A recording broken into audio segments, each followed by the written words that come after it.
Ça y est, c'est la rentrée politique. Les Français, eux, sont toujours pour certains en vacances, les enfants en tout cas le sont, mais les politiques, eux, sont déjà au taquet. On a bien compris qu'on était en année électorale. Et puis, surtout, on a eu les cartes postales de vacances. Et ça, c'est du bonheur. Ça a embelli un été un petit peu pourri, il faut bien le reconnaître. Il pleuvait, le temps était tristoun. Heureusement qu'on avait les vidéos d'Emmanuel Macron sur TikTok pour éclairer notre été. Alors attention, Emmanuel Macron n'est évidemment pas candidat, tout ça se verra le plus tard possible, on n'en parle pas, c'est tabou. Mais non, il n'y a absolument pas de communication politique dans le fait d'être tout l'été dans des petites vidéos pour expliquer que le pass sanitaire, c'est génial. Et puis, il y a eu, heureusement pour lui, la séquence afghane.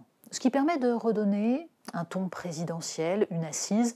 Évidemment, la politique étrangère est le domaine réservé du chef de l'État, et Emmanuel Macron, d'ailleurs, on peut lui reconnaître au moins ça, a pu faire preuve d'un peu plus de dignité que son prédécesseur, ça n'était pas difficile, et a donc évité de créer de nouveaux harkis, ce que François Hollande n'avait absolument pas eu à cœur de faire. On avait pu abandonner tous les interprètes afghans de l'armée française.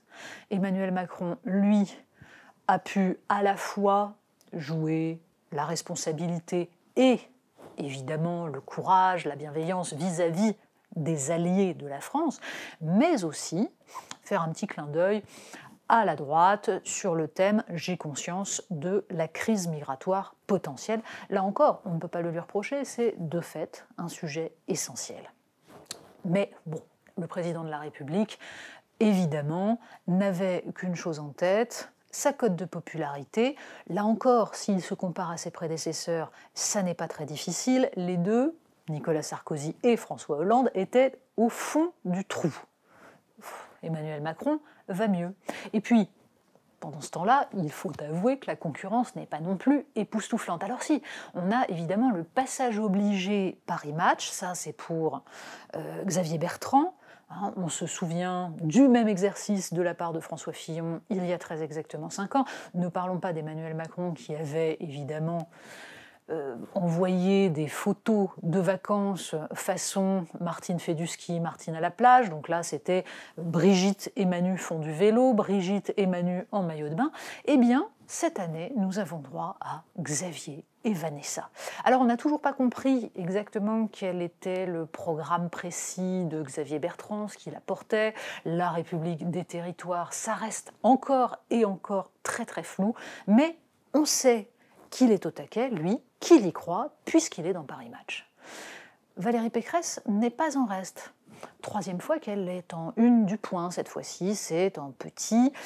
Et oui, évidemment, ce sont les talibans qui font la une. C'est d'ailleurs la même chose pour Xavier Bertrand, il aurait eu droit à la une s'il n'y avait pas eu Kaboul. Mais Valérie Pécresse, en revanche, a droit à sa punchline, à cette phrase choc en une du point « Je suis 2 tiers Merkel, 1 tiers Thatcher ». Et là, il faut avouer que ça fait envie. On a bien compris le petit message à tous ceux à droite qui trouvent que la chancelière, quand même, est beaucoup plus efficace que tous ces branquignols français.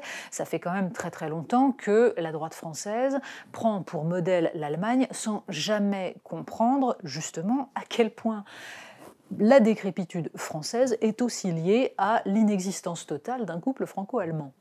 Et puis, Margaret Thatcher, tout de même, on pouvait penser que c'était une référence totalement ringarde au moment où se referme le cycle néolibéral ouvert à la fin des années 70 par Reagan et Thatcher, à quel point donc ce logiciel de dérégulation totale était totalement aux fraises, mais c'est pas grave, Valérie Pécresse y va la fleur au fusil. On n'est pas sûr qu'elle ait bien compris justement cette question de cycles économiques, de mondialisation, de dérégulation. Ça augure d'une très très belle campagne présidentielle.